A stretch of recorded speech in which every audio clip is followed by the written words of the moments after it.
Matthew chapter 8. We're going to be reading verses 23 through 27. Now, when he got into a boat, his disciples followed him. And suddenly a great tempest arose on the sea, so that the boat was covered with the waves. But he was asleep. Then his disciples came to him and awoke him, saying, "Lord, save us, we are perishing." But he said to them, "Why are you fearful, O you of little faith?"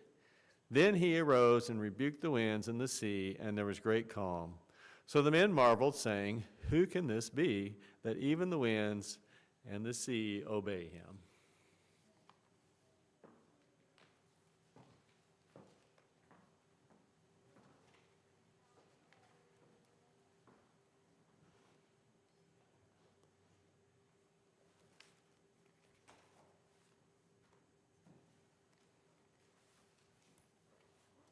Well, good morning, everyone, and happy Sabbath.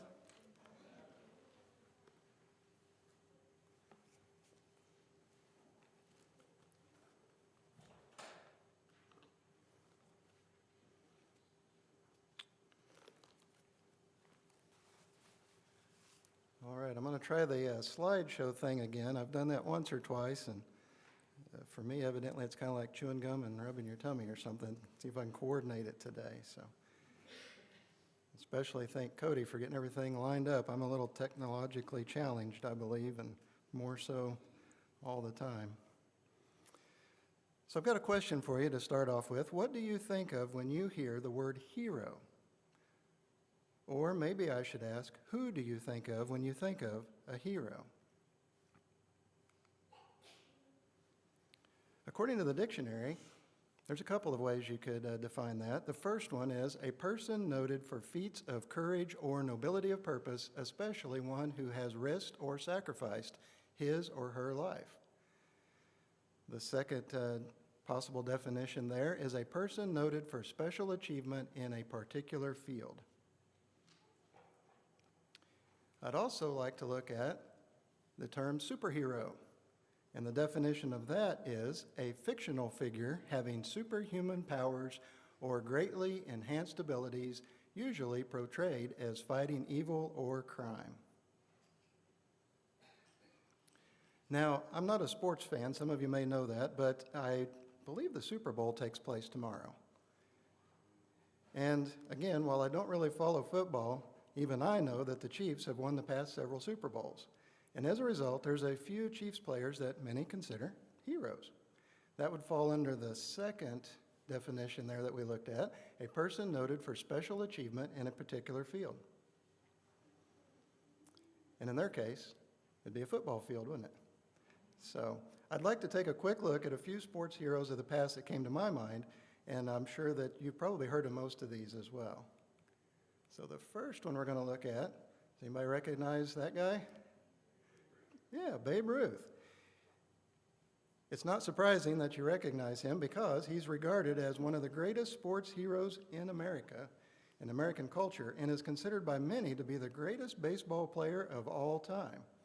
In 1936, he was elected to the Baseball Hall of Fame as one of its first 5 members. And there's so many things we could look at with all of these people that we're going to take a look here. We're just going to do a quick little glance at most of them. I don't know if you recognize that guy. That might be a little harder to recognize. Jesse Owens. And he was heroic not only for his athletic ability, but for standing up against Hitler. He excelled in events like short sprints, as you see there, and hurdles, long jumps, and he was recognized in his lifetime as perhaps the greatest and most famous athlete in track and field history. But what he's remembered most for, I believe, is the 1935 Summer Olympics in Berlin, Germany. He was actually the most successful athlete at the game, or at the games, I should say. He won 4 gold medals, the 100 meter, the long jump, 200 meter, and the 100 meter relay. He was later credited as, quote, single-handedly crushing Hitler's myth of Aryan supremacy. The next one we're going to take a look at, Jackie Robinson. Similar situation here. He was heroic not only for his athletic ability, but for overcoming racial barriers at the time. I found this was interesting. In college, he played football, basketball, baseball, and track and field. So he kind of had it all covered, didn't he? And actually, baseball was his worst sport at that time. What he later became best known for was actually started out being, it wasn't that he was necessarily bad at it, but it wasn't his best. He was better at the other areas. So he, let's see, that was in college, and then he started playing football professionally. I believe I read that he was a quarterback, but his football career was cut short by the bombing of Pearl Harbor. So you can imagine what happened then. He was, I believe, drafted into the Army, but he wound up in the Army, whether he was drafted or joined voluntarily. And while he was in the Army, as I was reading through some information, I discovered something that I'd never heard before. He was traveling in a bus. This wasn't the first time that he had traveled in a bus, but in this particular occasion, and it was a non-segregated Army bus, but the driver asked him to sit in the back. Well, he refused. And eventually, it wasn't a confrontation right at the time. The driver kind of let it go, took him to his destination, but as I read about it, as I understand it, when he got to the destination, the MPs were waiting for him. They arrested him, and eventually that led to a court-martial. Well, the charges were reduced, and he was honorably discharged, but the court-martial proceedings prohibited him from being deployed overseas. But again, he is best known for being the first African-American to play in Major League Baseball, baseball. And I don't have a lot of the details with that, but as I was reading through a lot of the information, that wasn't easy. You know, he was, they said he broke the color barrier. He was the first one, and there was a lot of hardships that went with that. He really had to persevere, and even on the field, he received some injuries and things as a result of that. It was just a struggle all along there. But in 1972, he was posthumously awarded the Congressional Gold Medal and the Presidential Medal of Freedom in recognition of his achievements on and off of the field. Well, I'd like to take a look at a different group of heroes, and these are in the military. And the military recognizes heroes with a special medal, the Medal of Honor. It's the highest military decoration. It recognizes those who have distinguished themselves by acts of valor. And I'd like to share a few facts about the Medal of Honor with you. Now, one thing I thought was kind of interesting and maybe even slightly humorous was, I guess at one point in history, they actually sent them out in the mail. So, now that's totally different, a large ceremony and everything, but I guess back in the day, you maybe go check your mailbox to see if your Congressional Medal of Honor had arrived yet. Got some statistics for you. Really hard to read the fine print there, but the numbers are what I really wanted to put up there because it's kind of sometimes hard to comprehend or, appreciate numbers when we're just throwing them out there verbally. So there have been 3,547 medals of honor awarded. Interestingly enough, there's been 3,528 recipients. Now, those numbers are slightly different, so how's that possible? Well, there's actually been 19 double recipients. They received the medal twice. There's currently 61 living Medal of Honor recipients. There were 5 sets of brothers that have received the award. There's 2 father and son pairings that have received the award. Uh-oh, my quotes got out of line here. Well, we'll go ahead and skip to that and come back. So these are statistics by conflict.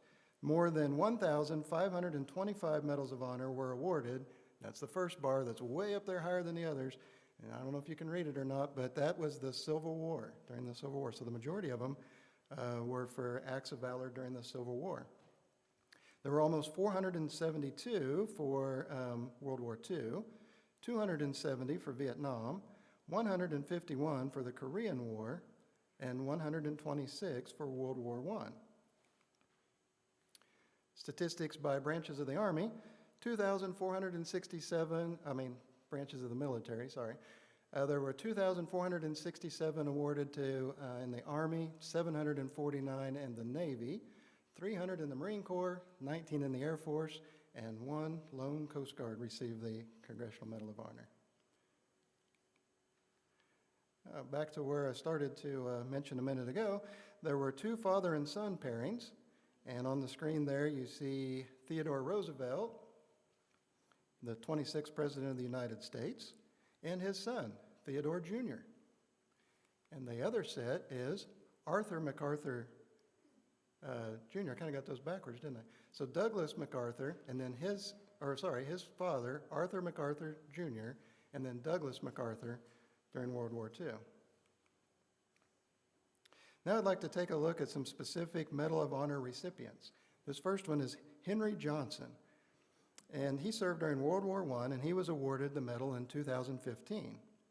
His citation reads, in part, "Private Henry Johnson distinguished himself by extraordinary acts of heroism at the risk of his life above and beyond the call of duty during combat operations against the enemy on the front lines of the Western Front and France.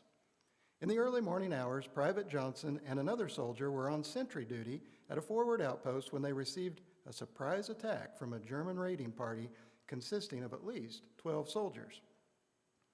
So you got 12 against 2 there.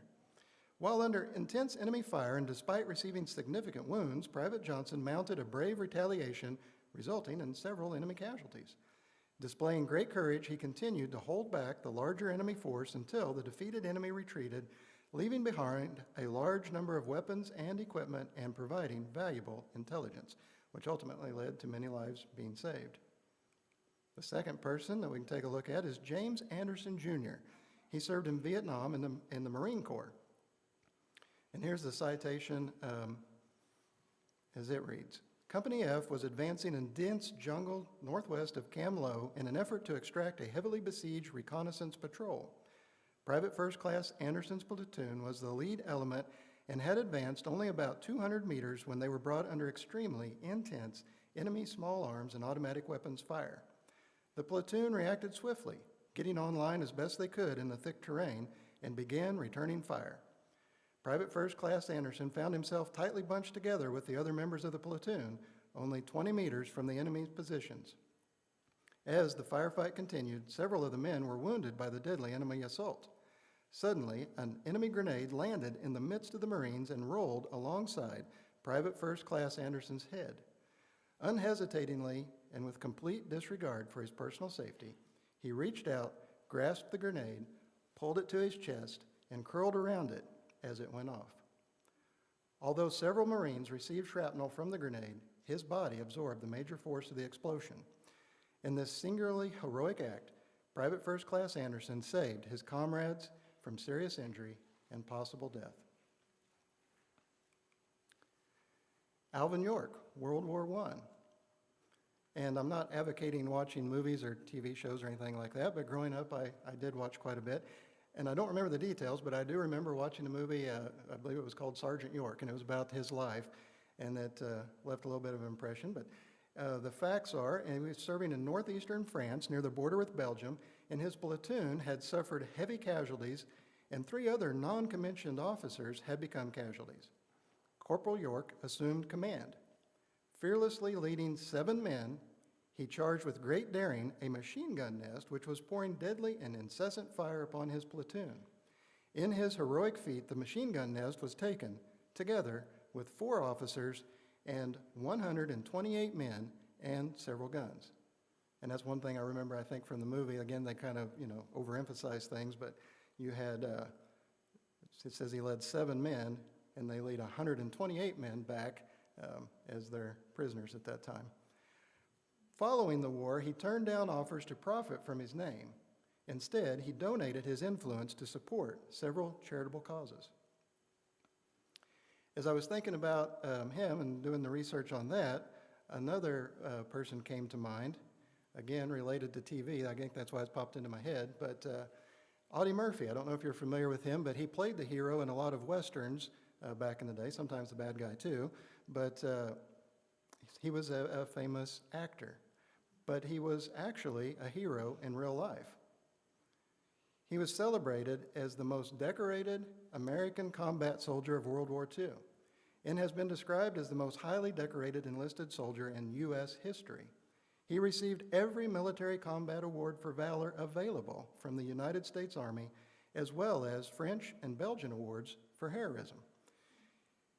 He was awarded, and I don't know if this covers them all, but the Medal of Honor, the Distinguished Service Cross, the Silver Star twice, the Legion of Merit, the Bronze Star Medal twice, the Purple Heart 3 times, and I'm sure there are many others. He received the Medal of Honor for single-handedly holding off a company of German soldiers for an hour at the Colmar Pocket in France before leading a successful counterattack while wounded. He was 19 years old at the time, by the way. Again, I don't have all the facts, but I believe he entered the Army when he was probably not old enough to, but he managed to get in. And I didn't list out the whole citation because it's very long and very detailed. But again, I think I kind of remember watching the show, and part of that, well, the interesting part that I didn't mention yet was they asked him to play himself, because by this time he was an actor. And they approached him, and initially he said, "No, I'm not interested." But ultimately he wound up, and so if you ever watch the movie about his life, he's actually playing himself in it. And part of that, he basically sends his, or what I was reading the citation, he sends the men to a wooded area which the Germans were trying to take. He's out in the open, and at one point he's even standing on a tank that could blow up at any time in order to use the gun to hold off the Germans, which he did for at least an hour. And then he wound up being wounded and led the counterattack. So just kind of amazing to me, the disregard for their self in order to do what these guys managed to do. And as I was preparing the sermon and I looked at him and I was thinking about things, I remembered something else. And so I brought this with me, and this is actually a Bronze Star, and it has a little newspaper clipping in it. And this belonged to my grandfather, my Grandpa Warren. And so I don't know a lot about it because he never really talked about it that I recall. He may have mentioned it a time or two. So most of what I know is from the newspaper clipping, and I put that on the screen. You can kind of see the picture there. And but there's also another clipping that I came across. It's a little longer, and I'll read that. But as I was preparing the sermon, too, I was like, again, it's not the Medal of Honor or anything, but it's the bronze medal. But right up there at the top, it says, "Hero Receiving Award." So I guess he qualifies as a hero. He did in my book, but the newspaper makes it official there. And so what happened was, I guess, it says he was with the 6th Infantry Division in Europe, and for his willingness and courage to travel through an area under enemy artillery and machine gun fire to secure ammunition for his company, Staff Sergeant William L. Warren has recently been awarded the Bronze Star Medal. Sergeant Warren, 259th Infantry, was cited for his heroic action on April 21st, 1945, at Neumarkt, Germany, during the battle for the town. The official citation states, "When the 1st Platoon of Company 1 ran low on ammunition during its mission of taking high ground from the enemy, Sergeant Warren, despite fire from the enemy, made 2 trips to a supply point to replenish the ammunition of his platoon. In making each of these trips of approximately 3/4 of a mile, Sergeant Warren traveled through an area under sharp shelling from German artillery and machine gun fire. Knowing the extreme needs of his men, he did not hesitate to risk his life. At the time of this action, the 65th Division, a part of General Patton's Third Army, was in the midst of an offensive that started in the Saar Basin and continued deep into Austria before hostilities ceased in Europe." And again, that's about all I know about that. But again, it's impressive what these men did during these circumstances. And the next one, I'm sure probably we're all familiar with, Desmond Doss. He was awarded the Medal of Honor by Missouri's own president, Harry S. Truman, in 1945. And this was actually the first time the medal had been awarded to a conscientious objector, although Doss preferred the term conscientious cooperator. And there's the official citation. It's long, and I put it in here, but it covers so much that I do want to share this with you. It says, he was a company aide man when the 1st Battalion assaulted a jagged escarpment 400 feet high. As our troops gained the summit, a heavy concentration of artillery, mortar, and machine gun fire crashed into them, inflicting approximately 75 casualties and driving the others back. Private First Class Doss refused to seek cover and remained in the fire-swept area with many stricken, carrying them one by one to the edge of the escarpment and there lowering them on a rope-supported litter down the face of a cliff to friendly hands. On the 2nd of May, he exposed himself to heavy rifle and mortar fire in rescuing a wounded man 200 yards forward of the lines on the same escarpment, and 2 days later, he treated 4 men who had been cut down while assaulting a strongly defended cave, advancing through a shower of grenades to within 8 yards of enemy forces in a cave's mouth, where he dressed his comrades' wounds before making 4 separate trips under fire to evacuate them to safety. On the 5th of May, he unhesitatingly braved enemy shelling and small arms fire to assist an artillery officer. He applied bandages, moved his patient to a spot that offered protection from small arms fire, and, while artillery and mortar shells fell close by, painstakingly administered plasma.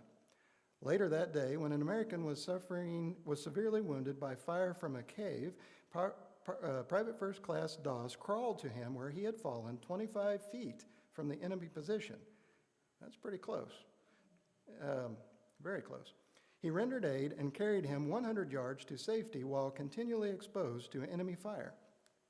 On the 21st of May, in a night attack on high ground near Shuri, he remained in exposed territory while the rest of his company took cover, fearlessly risking the chance that he would be mistaken for an infiltrating Japanese in giving aid to the injured until he himself was seriously wounded in the legs by an explosion of a grenade.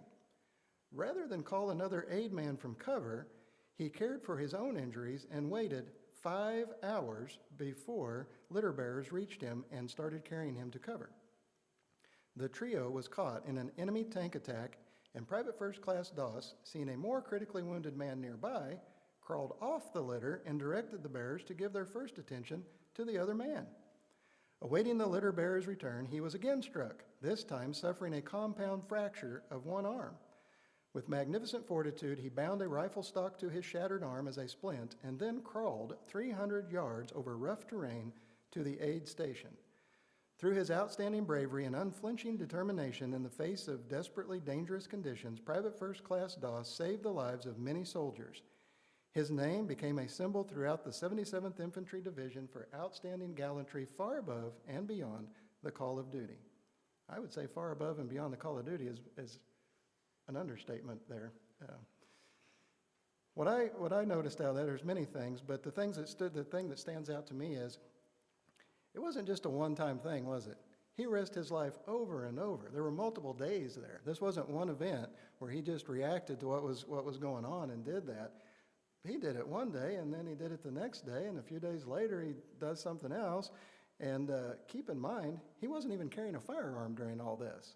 He was just there to help those other men, wasn't he? That was his sole purpose for being there.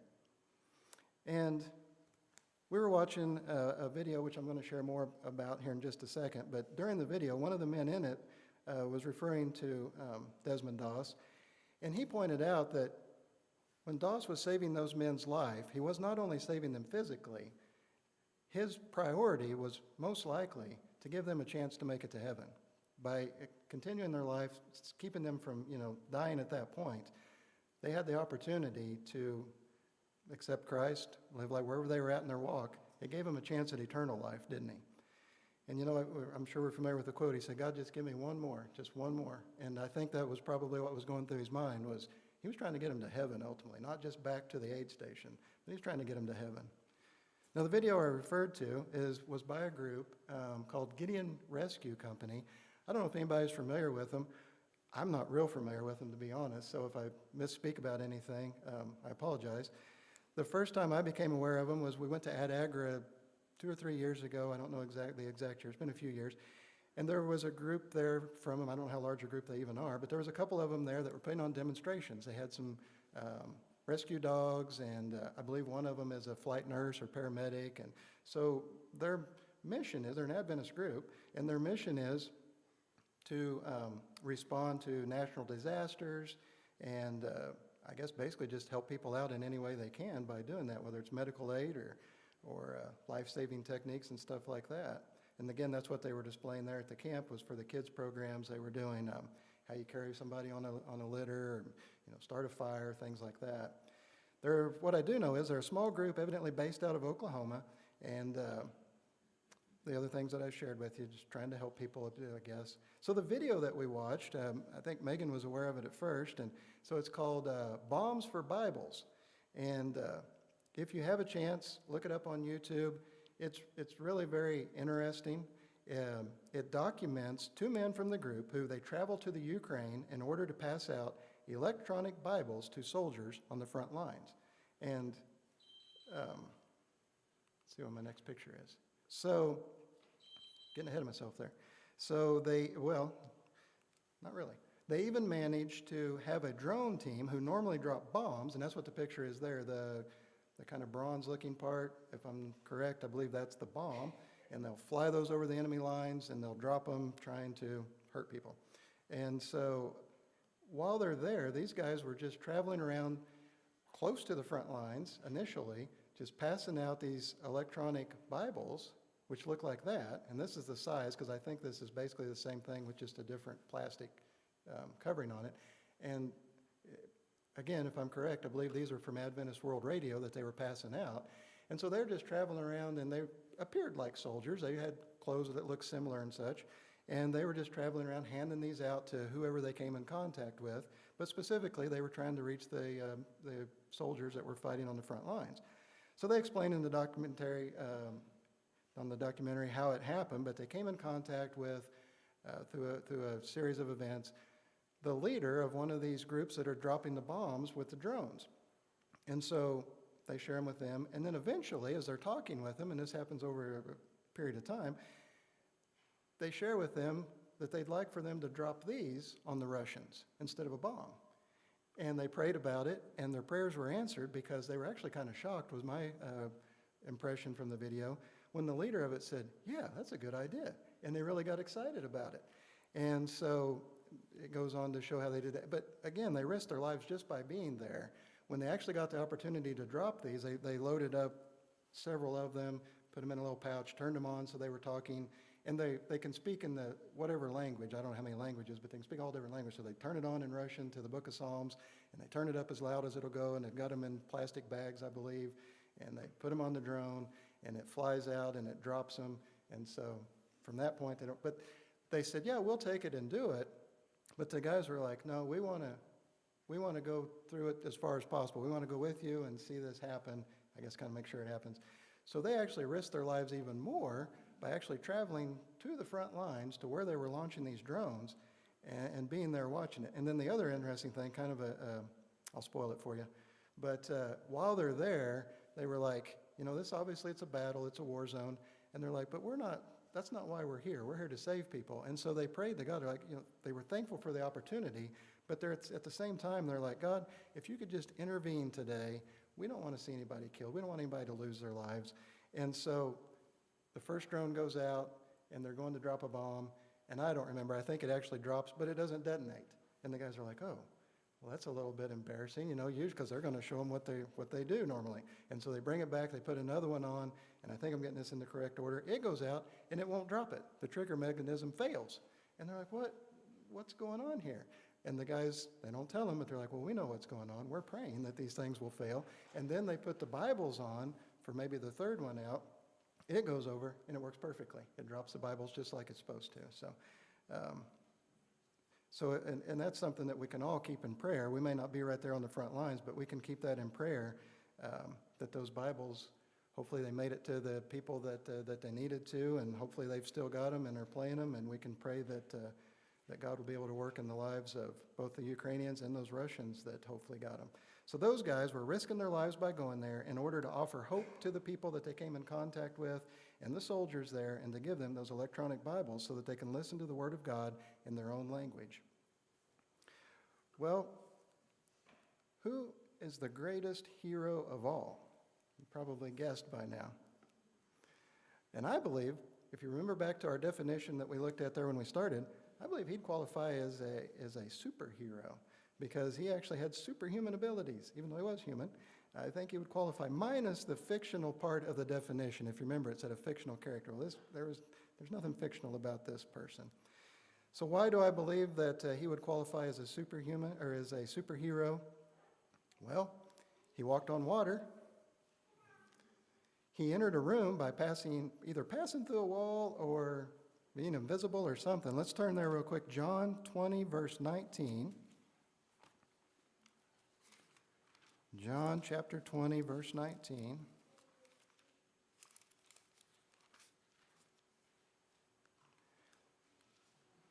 And we read there, then the same day at evening, being the first day of the week, when the doors were shut, and this is a New King James Version, but some versions actually say when they were locked, where the disciples were assembled, for fear of the Jews, Jesus came and stood in the midst and said to them, peace be with you. And then later, if we look at still chapter 20, but verse 26, it says, and after 8 days his disciples were again inside, and Thomas with them. Jesus came, the doors being shut, perhaps even locked, and stood in the midst and said, peace to you. How did he get there? They didn't see him come in. Another thing that he did that we're familiar with, he turned water into wine, didn't he? He fed a multitude of people with a little boy's lunch. He healed sick people. But were the people that he healed, were they only his friends? Did he just heal his friends?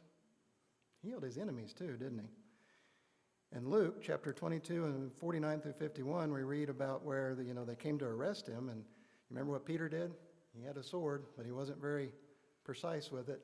And he cut off the ear of the servant of the high priest. And what did Jesus do? The Bible says he healed him. He put it back on. He healed it. Clearly, at that time, that man wasn't acting friendly towards Jesus. He brought the dead people back to life. He touched lepers. He touched them, which at that time was a big deal. You didn't touch lepers. You didn't even get close to them. And when he touched them, or when they touched him, he didn't get sick. Ultimately, he healed them. And, I compared that. I was talking to Megan, and I compared that to today, and it's like, we take precautions today, don't we, in the medical field? We wear gloves, sometimes we wear masks or gowns or whatever is deemed appropriate. So even today, we've got many more resources, and we're still careful. We just don't go touching everybody or letting them touch us, but Jesus did. He wasn't worried. He also worked to combat racism. If you remember back to some of the athletes we looked at earlier, and even some of those soldiers, they faced racism, and a lot of them worked to overcome that. If we look at Luke chapter 9,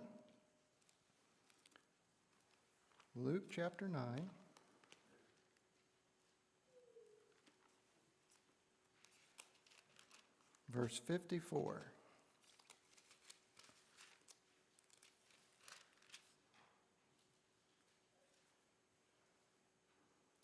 And this is when they were traveling, and they were going towards Samaria, and he sent messengers before him. And as they went, they entered a village of the Samaritans to prepare for him. But they did not receive him, because his face was set for the journey to Jerusalem. And when his disciples, James and John, saw this, that they had refused Jesus, they said, Lord, do you want us to command fire to come down from heaven and consume them, just as Elijah did? And what did Jesus say? He rebuked them, and he said, you do not know what manner of spirit you are of, for the Son of Man did not come to destroy men's lives, but to save them. And they went to another village. So they had that tension there between the two different groups of people, and Jesus said, no, that's not what I'm about. And also, I guess you could define it as maybe class warfare. If we look at Luke 19, verses 1 through 10,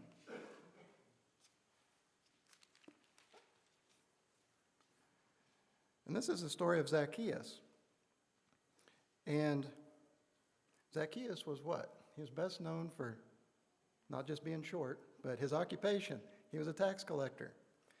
And tax collectors at that time, they were wealthy for one thing, but why were they wealthy? Because they took advantage of the Jews, didn't they? They kind of abused their power. And so you had this, maybe you could term it class warfare there between the poor, lower class people and the tax collectors, and they didn't like them. And Jesus reached out to them, and he went and he ate with them. And if you look down 19 verse 6 and verse 7, it says, but when they saw it, they all complained, saying, he has gone to be a guest with a man who is a sinner. They didn't like that, did they?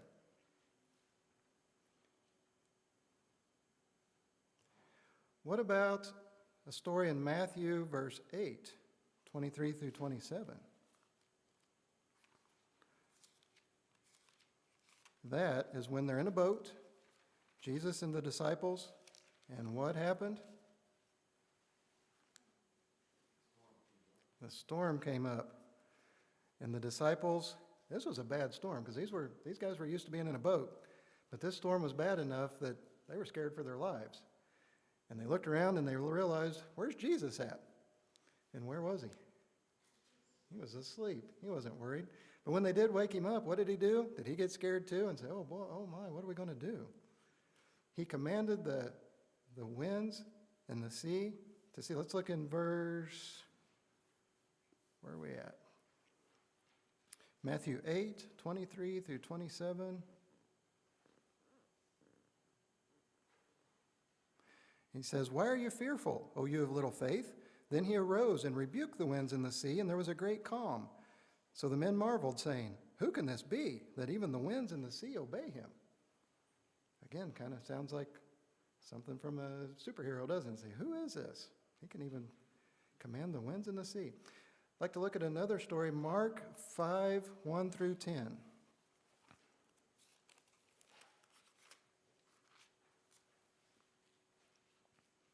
Mark 5, verses 1 through 10. It says, when they came to the other side of the sea, to the country of the Gadarenes, when he had come out of the boat, immediately there met him, Jesus, out of the tombs a man with an unclean spirit, who had his dwelling among the tombs, and no one could bind him, not even with chains, because he had often been bound with shackles and chains. And the chains had been pulled apart by him, and the shackles broken in pieces. Neither could anyone tame him. And always, night and day, he was in the mountains and in the tombs, crying out and cutting himself with stones. And if you read in Desire of Ages, we're actually told that this man, or there may have been two men, they actually looked more like wild beasts than like men.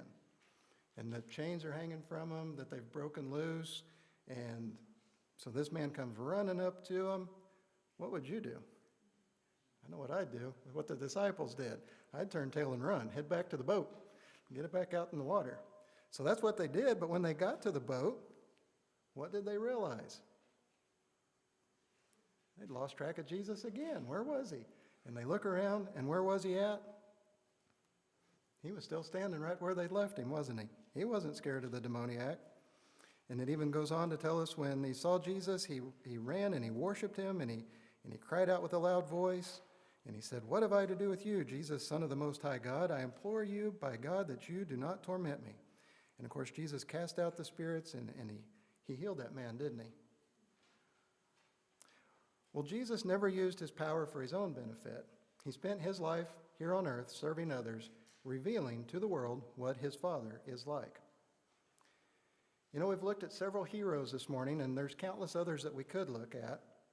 These people did great things, didn't they? But I believe they did them for different reasons. I don't know why they all did what they did. Some may have even done them for selfish reasons. Obviously, some of them did not, but maybe some of them, they might have been focused on trying to save their own life, and in the process, they wound up saving the lives of those around them as well. We focused on their good characteristics, but, you know, most of them had their faults as well. As I was reading about them, some of those were clear. Not all of them, but some of them had some faults that stood out. Some are more obvious than others if you dig a little deeper and you read more about their lives. Most of these men that we've looked at were honored or remembered for one single thing or one single action that they did. And often, it doesn't look like me like at least, that they really had time to contemplate what they were about to do. But Jesus lived his entire life as an example and as a hero. And as far as possible, and with his help, we need to do the same. Now, like some of the people we looked at earlier, some of the imperfect humans that we looked at, Jesus, he voluntarily sacrificed his life. And he sacrificed his life so that others can live, not just for a few more years, but so that they can live eternally. His decision wasn't made spur of the moment, like some of those we looked at earlier were. He had plenty of time to consider what he was about to do. He had thousands of years to contemplate it, actually, didn't he, and to plan for that. We know we cherish things like the medal that I brought this morning with the newspaper clipping with it, because things like that, they remind us of people and they remind us of the things that they did. They give us details of what happened, and they may even help us understand what they did or why they did it. But my question this morning is, do we cherish this, the Bible? Because it gives us details of Jesus' life and what he went through, and it helps us understand why he did what he did for us. And not only what he did do for us, but what he will do for us. Reading the stories of heroes and the sacrifices they made, it really has an impact, at least for me, to see the circumstances that they went through, what they were under, the decisions that they made, the actions that they did, the sacrifices that they made. And I believe the same is true when we read about the life of Jesus. And you know, the more time we spend reading about his life on earth, and especially his death and the events leading up to it, the more impact it's going to have on us. So I encourage you to read your Bible and especially read about Jesus and the events towards the end of his life.